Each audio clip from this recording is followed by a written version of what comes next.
किया हुआ है उन्होंने।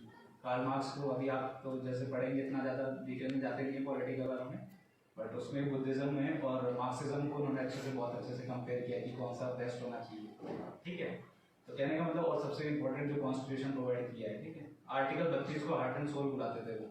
ठीक है, पूना पैक्ट में उन्होंने अनटचेबल्स को लेकर गांधी जी के साथ फिर उनका ये वाला जेल में पूना पैक्ट साइन हुआ कि उनको सेपरेट इलेक्टोरेट ना दिया जाए, अलग से सेपरेट इलेक्टोरेट नहीं दिया जाए ताकि वो कट ना जाए, मतलब मेन स्ट्रीम से कट ना जाए, जबकि उनका उद्देश्य था मेन स्ट्रीम में लाने। ठीक है, अब आप जिस भी एग्जाम की तैयारी कर रहे हो, जो भी स्टेज पे चल रहे हो, उसमें सबसे इंपॉर्टेंट ये ध्यान रखना कि कॉन्स्टिट्यूशन में जो फंडामेंटल राइट्स है, ठीक है, फंडामेंटल राइट्स के साथ साथ आपकी फंडामेंटल ड्यूटीज भी जुड़ी हुई है। तो ये राइट्स है ना बहुत ही मुश्किलों से मतलब मिले हुए, ये मान के चलो आप।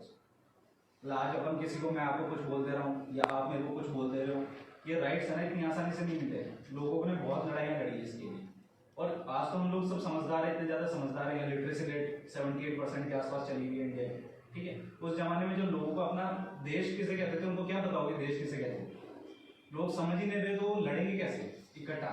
तो उस केस में सबको इकट्ठा करना, ठीक है, तो अपने फ्रीडम फाइटर्स में उनका रोल क्या था, चाहे वो मॉडरेट्स हो, चाहे एक्सट्रीमिस्ट हो, चाहे जो न्यूट्रल रहते हैं, ठीक है, उनका रोल क्या था कि वो सब अपने अपने मंच पर तैयार रहते थे, प्लेटफॉर्म उनके पास था, लोग उनके पास थे। गांधी जी ने उन सबको इकट्ठा करके लेके आए। ठीक है, लॉ मिनिस्टर के रूप में या ड्राफ्टिंग कमेटी के रूप में इन्होंने कॉन्स्टिट्यूशन में इनको सारे रूल्स लॉस थे सारे अच्छे अच्छे देशों के वो इकट्ठा किए। कहने का मतलब है कि आप सोच के देखिए उस टाइम पे क्या परिस्थिति रही होगी कि लोगों को ये नहीं पता मैं सामने वाले के लिए क्यों लड़ूं। समझ रहे हो कि सामने वाले के लिए मैं क्यों लड़ूं? उनको देश से क्या मतलब है, मतलब लोग, राजा को भी यही रहता था।